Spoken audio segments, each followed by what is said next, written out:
Welcome to the Successful Athletes Podcast presented by TrainerRoad, where we interview successful athletes to make you a faster cyclist. And this week we are joined by Lauren Hackney in Belfast, Ireland. How you doing, Lauren? I'm good, thanks. Thanks so much for having me on. Yeah, thanks for reaching out. You did so at trainerroad.com/SAP, which if you're listening to this now and TrainerRoad has helped you achieve some level of success, you can share your story there. And I would love to hear from you, just as Lauren did. Lauren, you shared this and you said that the bike leg was absolutely your weakest point. But now you were preparing at this point when you sent it in that you were preparing for an Ironman, and you were struggling to get through 20 Ks on the bike, 20 kilometers, and then going into an Ironman. That's a few more kilometers than 20. It's a huge jump. But I want to first talk about your beginnings in triathlon. How'd you get started in triathlon? So basically, I've always been sporty, always been competitive, played various sports when I was growing up. You name it, I probably tried it. And then I went to university, and when I qualified at university and started working, I found that I couldn't fit in team sports. So I wanted something competitive that I could try my hand at. So I took to triathlon. I loved swimming, I loved running, and I loved being outdoors. So I decided to do triathlons and endure the bike just to get through a race. And that was sort of about 2015, 2016. I started trying my hand at it and just started with a few sprint races, really. So you had experience on the run and swim. What was your typical pace that you would run for, like a PR pace for running, to give people an idea? So at the time, probably my 5K would have been taking about 22 minutes at that time. Wow. So my run was not bad. My swim was okay. It wasn't great, but my cycling was just, as I say, just get on the bike and get to the other end. Sure. What did you struggle with in particular on the bike at this point in your triathlon journey? Just everything really. I couldn't figure out why.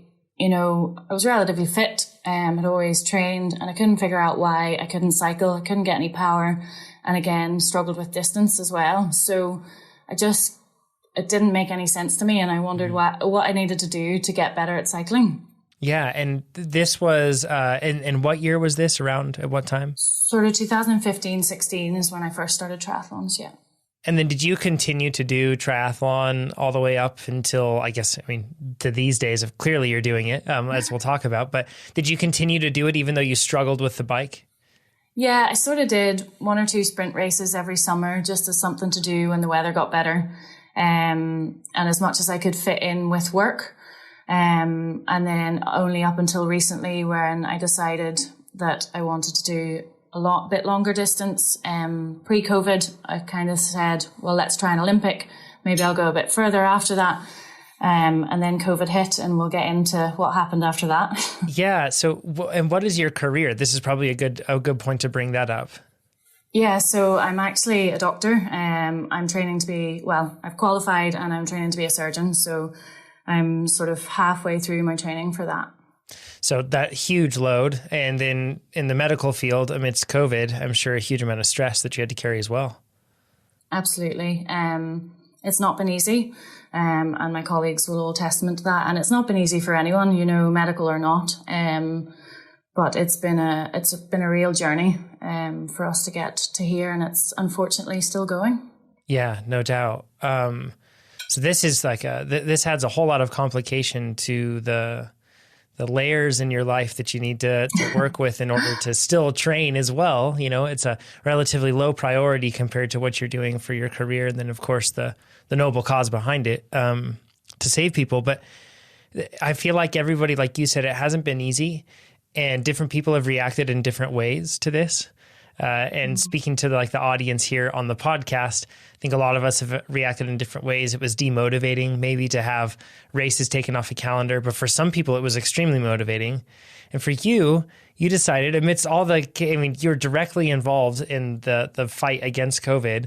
So you have a lot on your plate, but you decided to take on an Ironman, go from these shorter distance races to take on an Ironman. What caused that inflection point?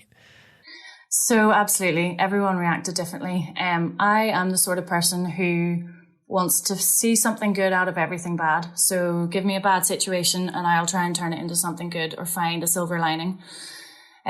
So when we had our first lockdown, I didn't know how I was going to react to that. And I've always used sort of training and sport to get me through work. You know, I always say, if you feel strong in your body, you'll be strong in your mind. And if your body can do something amazing, then your mind can definitely also match that. So when COVID first hit, I had a long, hard think and thought, how can I turn this into something great?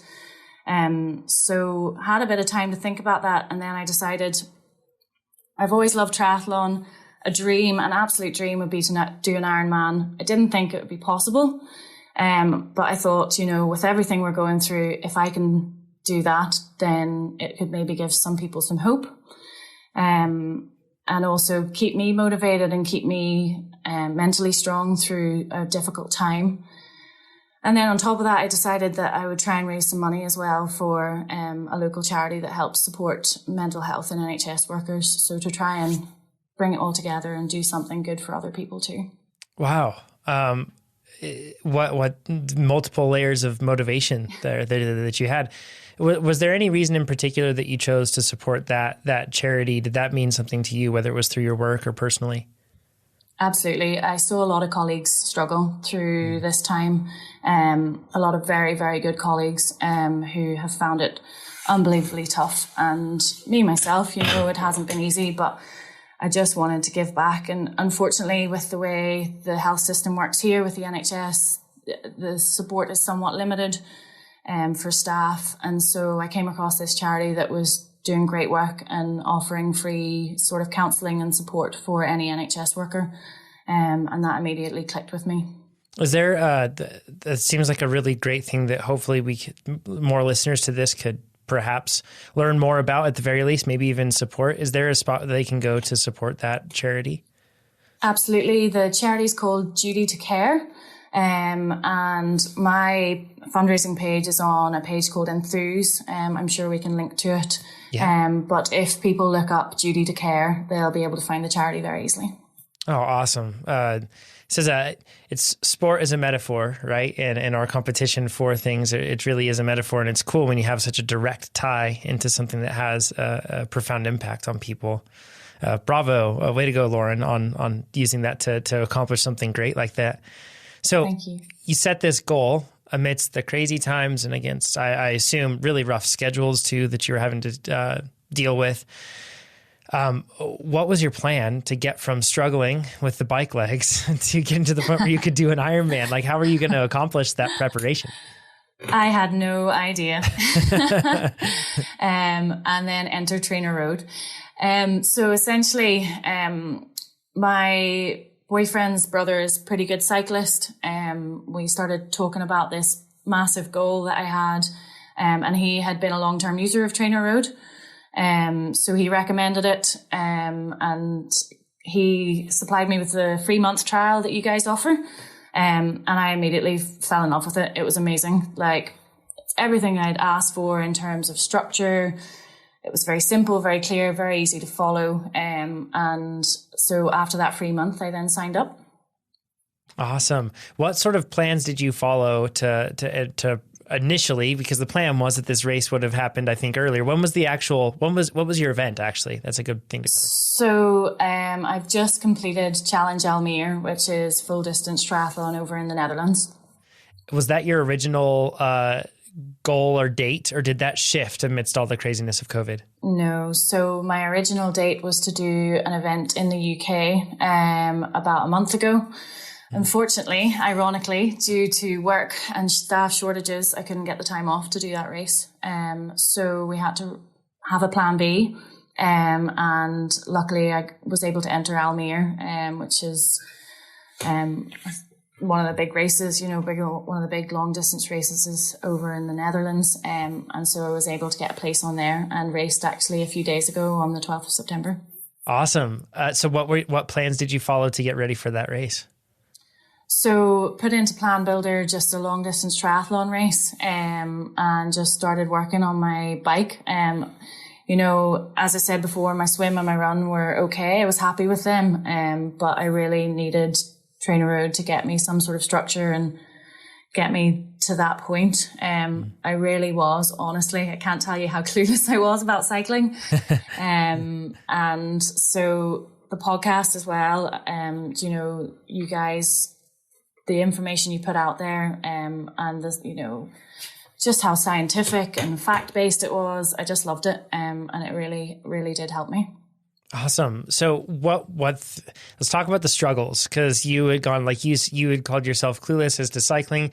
You had enough experience, you know, doing these different triathlons to know of where you were and to know that the bike leg was a relative weakness. So what did you struggle with first going through structured training on the bike?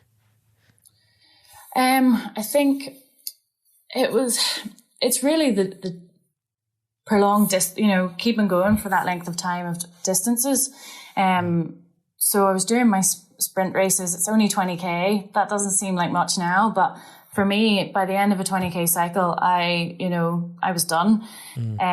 So the sweet spot work really helped me a lot with that. So building my power, starting off with short intervals, building those intervals into longer ones. And then eventually when you went outside and you trained outside, I just saw a massive improvement. Yeah. How did you handle like equipment? What did you have beforehand? And then at this point, were you still training on the bike that you had in the previous triathlons, or were you also planning to change that out? So I started my triathlons on an aluminium frame, something that I commuted to work on, you know, nothing fancy, nothing special. And then about a year ago now, I bought a road bike. So I started this all out probably on that bike that I was talking about earlier, that first bike. And then about a year ago, when I decided to do the Ironman, I thought I'd better upgrade to something a little bit faster. And at that time, when lockdown happened, it was impossible to get a bike. You know, you nearly couldn't buy a bike if you wanted one. So I luckily was able to find one in a local shop, a Cubigree Aero road bike. So it's not a TT or anything like that, but it was a big upgrade from my last bike. And then the podcast helped a lot, and you know, the forums and the blogs and things like that really helped me, because then I also had to buy a trainer. Yeah. And where do you start with that? So a lot of reading, a lot of research, and I ended up getting a turbo as well, smart turbo. And then I was set up to train hard. Yeah. And at that point, your starting point, 180 FTP, put you roughly around, around 2.8 watts per kilogram at your starting point, which also that's not bad either. So this is one of those interesting cases where like you could perform well in terms of like where it would be, but that sustained muscular endurance that you needed for those long efforts was the limiter. Absolutely. Yeah. So you follow through the plans, you're doing sweet spot, you're getting through the plans and doing all of this, but how are you balancing that with work? Because I assume that, as you mentioned before, even you missed that goal event because of the fact that shortage of workers, needing to switch shifts. I'm sure this has been your life now for quite some time. How did you balance, or how did you maintain consistency amidst all of the inconsistency in life? Absolutely. So my work is tough. I would work between sort of 50 to 100 hours a week, depending on shifts. And then with COVID, with just how the health service is at the minute, staff shortages, you know, you're ending up covering extra shifts unexpectedly. So, you know, it is hard work. I do love my job, but at times it's tough. But honestly, training and sport gets me through work. So I find the time to fit it in. It's very important both for my physical and my mental health to make sure that I get that time to be strong and stay healthy. But what I do is make sure that I'm prepared. Like, my other half always says, I always have a bag packed and I always have my stuff ready. So I train usually in the morning. I do my key sessions in the morning. And then if I get out of work on time, or if I'm free in the evening, I can do my next session. And again, TrainerRoad really helped me with that, because you've got an hour and a half, 2 hours, dedicated time, jump on the trainer, you go, and that's your training done. You know, it helps instead of having to do big long rides outdoors. You can keep your training succinct, and you can fit it in, you know, and for time-starved athletes, it's amazing. Did you follow a low, mid, or high volume plans? Low volume. Yeah. Yeah. And I assume that's all you could fit in, right? Yeah, absolutely. I think when I first was looking, I kind of toyed with the idea of mid volume. I thought that's what I would want. But again, listen to your podcast, and the advice is to go low volume and, you know, be consistent and make sure you meet all of your training needs, rather than trying to go mid volume and missing sessions. And I found low volume is all I needed, you know, it's all I could fit in, but it got me to where I needed to be. Yeah. Was it ever different? Did you have to skip sessions because of work or fatigue from work? Because that's you know, even if your schedule didn't necessarily change, I can assume that you'd be really fatigued coming off shifts. Very occasionally. The plan was so appropriate that I didn't really ever find that I needed to miss them. So I was quite lucky that way. And I'm quite dedicated in that if I've got something that I need to do, I'll fit it in. So luckily, very rarely I would miss a session. How do you fuel the workout since you were training early in the mornings? So yeah, I learned that the hard way.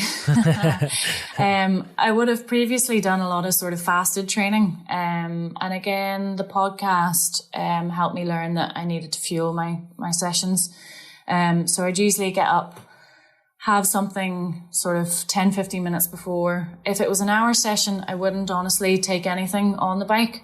But anything over an hour, I'd usually fuel during the session as well. And again, I just sort of followed the guidelines that you guys would set out, and try and initially started at about 30 grams per hour of carbs and pushed myself up. And eventually for the race managed to tolerate about 70 grams per hour of carbs. Great job. For race day. Yeah. Particularly in triathlon, that's tough between swim, bike, and run, and how hard that can be. How are you taking those carbohydrates in through like a drink mix, or was it through gels, or was it through normal food? So it's a mixture. Training wise, pre-race, I tried to do it as much with whole foods as I possibly could. Just for health reasons. As I got closer to race day, I needed to get a bit more specific, practice what I was going to use on the day. So it was then a combination of drinks mixes, gels, and then food as well. Yeah. Did you find it difficult to tolerate any of that fuel on the run in particular? Just because with the run training, it can be so tough. Yeah, it's harder to get calories in on the run, certainly. I found that I tolerated it okay, actually. I stuck with the run mostly to gels and things like sweets that were easy to stomach. But yeah, no, thankfully didn't have any trouble with that. So your improvements over the whole process, you got up to 241 for your FTP, a massive improvement. You're almost 3.8 watts per kilogram, which is huge. That's a big improvement. But what other benefits did you notice? Because it's not just about FTP. So whether it was on the bike or whether it was running or swimming, what benefits did you notice and improvements after all of this training? So definitely my muscular endurance. So as we pointed out before, at the end of a 20K cycle, I was struggling. And I just did 180K, I just can't believe it. So, I would think nothing now of going out for a 4 or 5 hour ride and enjoying it. And the thing I said when we finished our race and we were coming home, I love cycling now, and I can't wait to get back out and I can't wait to train again. So it's not just the fact that I've improved my FTP and where I've got, but I've just grown a love for cycling. But definitely in terms of muscular endurance, I think that's the biggest thing I've noticed. Yeah, absolutely. So let's talk about your race. What is, and the name of the race escapes me, Challenge something. Challenge Almere. Challenge Almere. Or Almere. I may be pronouncing it wrong. Yeah. We're out of our depth in the Netherlands. Yeah. But Challenge Almere, what is the course like? Is it a standard Ironman distance course, like full distance course? And then what is it like? I assume that it's probably predominantly flat and exposed to a lot of wind. Yeah. So it's a full distance or Ironman distance. And it's, as you say, flat and windy. So the cycle it's great that it's flat, but it worked out that about half of it was with the wind behind you and half of it was into a headwind. So I actually found the cycle quite tough. It wasn't easy, but it was really enjoyable. Mm. Yeah. So what's the swim like for the course? Swim is in a lake, which is lovely. It was 2 laps of a lake and couldn't have asked for better conditions. Was it cold, like wetsuit swim that you had to deal with? So wetsuit optional, and I think one person didn't wear a wetsuit. Brave. So pretty much everyone wore a wetsuit, and the temperature was about 20 degrees in the water. Yeah, okay, cold. What did you do for nutrition leading up to this race? Because I assume you also traveled to the race sometime close beforehand. How did you work out all of that pre-race prep? So I actually worked right up until the Wednesday before the race, which is the Sunday. Not the best race preparation. And we have been very short in work. So I've been covering extra shifts. But that's part of the reason why I chose to do the race, and part of the reason behind, what the purpose of this was for me. So, preparation maybe wasn't as good as it could have been. In terms of that. So I was quite tired from shift work, but tried to dial in my nutrition, tried to sleep as much as I could considering, and then we flew out on the Thursday and I raced on the Sunday. So it was just a case of trying to make sure I was having enough carbs and protein to keep me replenished. And then on race day, we had everything planned to a T. And now most of it went to plan, but there was a few blips. Yeah. What did you have the morning of for breakfast? That's a common debate for a lot of Ironman triathletes, or for a lot of triathletes and just athletes in general. Sometimes you're so nervous before these big days and the intensity is going to be lower that you don't even eat beforehand. You just eat once you're going. I've heard plenty of different approaches. Yeah. I just did what I'd practiced all along and went with good old porridge, standard oats. But made sure I ate 3 hours before, so I can't really swim on a full stomach. So made sure I was up 3 hours before, had something to eat, and a coffee, and then had planned to eat something just about an hour or half an hour before race started, but I was so nervous that my stomach was in knots. So that bit didn't go as planned. I couldn't manage anything, but I knew that I'd had a good breakfast about 3 hours ago, so I was okay for that. And then obviously didn't eat anything on the swim, and then as soon as I got into T1, started to eat and just kept eating as much as I could till I got off the bike. And did you predominantly eat gels during the race on the bike? Tried to keep gels to a minimum on the bike because I knew I'd need to rely on them on the run. And in terms of tolerating that from my gut, I knew that there would only be a certain amount I would be able to have. So I only had a few gels on the bike, kept it mostly to sort of carb drink, and then things like bars, some bread, different bits and pieces like that, because you get sick of the sweet sugar, so you need something savory, and just tried to tolerate as much as I could. Now, about 4 or 5 hours in, I started to feel very sick and couldn't quite manage as much food as I had planned, but I think I'd had enough in by that point that I knew I was going to be okay. How did you carry the nutrition? Were you picking it up at aid stations or carrying it on your bike or person? Carried it on myself and my bike. So I had a little box on the frame of my bike and then kept some gels in my suit. I practiced with certain brands, so I didn't want to use the race brands because I didn't know how I would tolerate them. So I just used what I'd practiced. Yeah. So that means that you forewent using the on-hand nutrition, which is like, it just means that you have to make sure that you don't drop your own, right? That's always a gamble that you have to go with. Yeah. So at this point, when you hit that kind of point where 4 or 5 hours into the race, your body started to not take in more nutrition. How did you adjust? Did you actually stop taking something or stop taking food in, or did you switch the type of food you were taking in? So I just slowed down in terms of how much I was taking. So I had planned in case that I know that I can tolerate a bit more in terms of drinking my calories. So I planned to take a little bit extra in my bottle just in case I needed it. So at that point, I just slowed down on my eating and just sipped at that carb mix because I knew I could at least tolerate that. It would keep me hydrated. And if I just took a little bit of that, more often, then I would probably be okay. And then just stayed away from the whole foods. Yeah. So when we get to transition off, or actually, how did the bike go with pacing? That's another key thing. On flat courses, it may seem like, super easy to pace, but then dealing with wind, it's an entirely different issue. Yeah. A flat course, people think a flat course is easy, but there's no let up, there's no rest. There's no downhills to take a breathe. So, pacing went okay. I sort of averaged about just over 29 kilometers per hour, which I'm quite happy with. That's what I was hoping for. And I tried to pace based on heart rate. So I don't have a power meter yet. But so went off heart rate, and managed to, I think it went to plan as I had hoped. Yeah.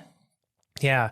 Was it difficult dealing with the gusts? Did you press through the gusts of wind, or did you let that slow you down and just try to stick to your effort? No. So when the wind was behind me, I went with it and pushed. And then when I was going into a headwind, I just slowed down, tried to be as aero as possible. But I knew that there was no point in pushing through that wind, and wasting all that effort. So I just took the wind when I could and used it to my advantage if I could. And then in the headwinds, just put my head down and tried as hard as I could. Were you, did you have extensions on your bike? Because your bike isn't a TT bike, it's a road bike. Did you use aero bars? Yeah, I put aero bars on a few months ago, especially the prior race was meant to be in the Yorkshire Dales, which would have been hilly, sort of a mountainous area. But I'm really glad I put the aero bars on, because then obviously I ended up going to the Netherlands where wind was the main issue. So I'm glad I had the opportunity to train in that aero position. Yeah. How'd you get used to that? Did you just instantly start doing all of your training in the aero position? Did you adjust your FTP and do that? Or did you just mix it in or save it for race day? So no, interestingly, I'm really comfortable in the TT position. Nice. I really, you read and you hear that it's a difficult position to get used to, but I actually really like it. Now, obviously there's some bits getting used to it. And I did make sure that I got a bike fit. And so I got a bike fit initially with my road bike. And then when I decided to put the aero bars on, I went back to the same guy and asked him to fit the TT bars to make sure that I was in the optimal position. And as soon as they were on, I just started training, tried to be in that position as much as possible, obviously taking breaks, but very quickly got used to it and very quickly enjoyed it. And then from then on, did all my training both outside on the road and on the turbo in that TT position. Right. What about the gusts in the race? Did you pop out of aero for those? That can always, that's super disconcerting a lot of the time when you get a strong, unexpected gust of wind. Yeah, no, managed to stay pretty strong most of the time. Wow. I built up my confidence with that, because when I first started training with aero bars, as soon as a gust came, I would have been straight up. But I'd built my confidence just with practice, and managed to stay aero pretty much most of the time. So coming off the bike and into the run, what was your plan for pace to run throughout the race? So interestingly, I had never ran a marathon distance. Wow. So my longest run was probably 21K, a half marathon. And I had injured my knee a couple of months ago. So in terms of training, I was trying to keep the running to a minimum, and just focusing on my cycling, my swimming, and hoping that would get me to the end of the run. So I wasn't really sure what to expect with the run. So the run course was a 7K lap, and you did 6 laps. Ooh. My first lap was, I actually really like laps. Mentally, I think it's, it's easy to compartmentalize that and just say, right, I've got 5 more, 4 more, and get through it. Yeah. And my first lap was amazing. I was so happy to have completed the bike, and that it went well. And just the high of actually getting onto the run. My first lap was pretty fast compared to what I should have been doing probably. So I was running then about a 5-minute kilometer. And then I sort of realized that I should probably slow down if I wanted to get to the end. So ended up averaging probably 5.5, 6-minute kilometers for the rest of the race. And the run actually went really well. Again, based it on heart rate. So making sure my heart rate sat a certain threshold, and I didn't tip over that. And then I also did what you might have heard of as 9-1 strategy. So run for 9 minutes, walk for 1, and try and time those 1-minute walks with your aid stations. And that worked really well. Yeah, the run walk strategy I think is super important, particularly in your cases. You had mentioned that you hadn't run something that long. It'd be so daunting to take it on with a different strategy. That's really smart. So looking back at the event, which you finished, and what was your time actually? Let's cover that. So 11 hours, 32 minutes. Way to go. From going from not long ago, having 20 Ks on the bike being something that was extremely difficult for you, to doing that. Just absolutely astounding. Looking back, what were the things that you feel like you did well leading up to this, and perhaps even on race day? What were the biggest things that helped you the most that you did? So I would say consistent training. And I know you guys talk about that a lot as well. And it's just being able to consistently turn up to training and getting your training done, is the biggest thing that I believe will allow you to make progress. And for me, I think that's really what got me there. And I know that I wouldn't have been able to do that without TrainerRoad and the guidance of that and having a plan, because I was just sort of clueless and I didn't know where to start. So I think for me, that's the biggest thing, is consistency. Yeah. What mistakes did you make on race day that you're looking forward to remedying on the next one? Good question. I'm just looking forward to improving my bike more. I know I've come a long way, but I can't believe what I've done in a year. And I just would be excited to know what another year and another winter on the turbo could do for me. And they sometimes they say you either do one Ironman and never do another one, but I don't think that's going to be the case for me. You're going to be hooked. Do you have an event that you want to do? There's they do them in so many cool locations. I haven't decided yet. Don't know about that, but again, you can race anywhere, and that's another beautiful thing about it. You get to go to amazing countries and experience different cultures and race with like-minded people. Yeah. So what did this mean? I assume that it meant quite a lot to you. It means a lot to everybody that finishes such a huge goal like this. But in this case, you're also doing this for a greater purpose as well. Bringing to light the struggles and issues that a lot of, ironically, medical professionals face, that they can't receive that sort of medical attention that they need for it. So what did completing this goal actually mean for you? It was a dream come true for me. It's nothing that I thought I would ever be able to achieve. And just knowing that you can do something you didn't think you could possibly ever do, just builds a lot of strength, both physically and mentally, for a person. And it meant a lot that, as you say, one of the reasons behind me doing it was to try and support my colleagues. And the initial reason I did it was to try and help deal with what I was going through with COVID and what everyone else was going through. And And when it got really hard during the race, that's what I thought of. When it got really hard during my training, that's what I thought of.